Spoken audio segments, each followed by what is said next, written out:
காரைக்குடியில் சட்டவிரோத மது விற்பனையில் ஈடுபட்ட 8 பேரை போலீசார் கூண்டோடு கைது செய்திருக்கிறார்கள். அனுமதித்த நேரத்தை தாண்டி பிளாக்கில் மது விற்று கல்லா கட்டி வந்த கும்பல் மீது பாய்ந்த அதிரடி நடவடிக்கையின் பின்னணி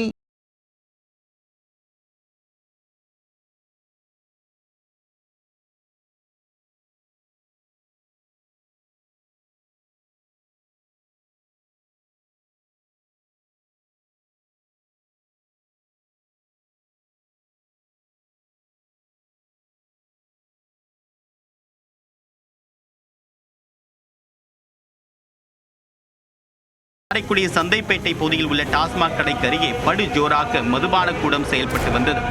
இந்த மதுபான கூடத்தில் வைத்து சரக்கடிக்கு வரக்கூடிய குடிமகன்களுக்கு செட்டிநாட்டு பணியாரம், சிக்கன், குடல்கறி என சுட சுட சைட் டிஷ்ஷும் பரிமாறப்படும்.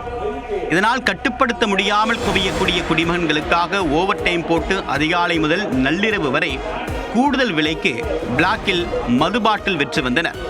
சந்தைப்பேட்டைக்கு போனால் எந்நேரமும் சரக்கு கிடைக்கும் என்ற எண்ணத்தில் வேலைக்கு புறப்பட்டு செல்லக்கூடிய ஆண்கள் பலர் நேராக சென்று மதுபான கூடத்தில் தான் விழுந்து கிடக்கின்றனர்.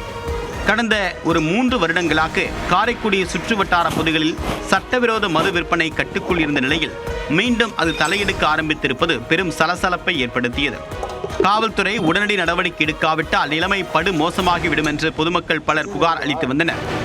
இந்நிலையில் காரைக்குடி உதவி காவல் கண்காணிப்பாளர் ஆஷிஷ் புனியா தலைமையிலான போலீசார் சம்பந்தப்பட்ட மதுபான கூடத்தில் அதிரடி ஆய்வு மேற்கொண்டனர். அப்போது சட்டவிரோதமாக மது விற்பனையில் ஈடுபட்ட 8 பேரை கூண்டோடு கைது செய்தனர். அவர்களிடமிருந்து 50 மது பாட்டில்களையும் பறிமுதல் செய்தனர். மேலும் சட்டவிரோதமாக செயல்பட்ட மதுபான கூடத்திற்கும் பூட்டு போட்டனர். காரைக்குடி சுற்று வட்டாரத்தில் அன்டைமில் யார் மது விற்றாலும் FIR பதிவு செய்யப்பட்டு சமத்தையான நடவடிக்கை எடுக்கப்படும் என்று போலீசார் எச்சரித்துள்ளனர்.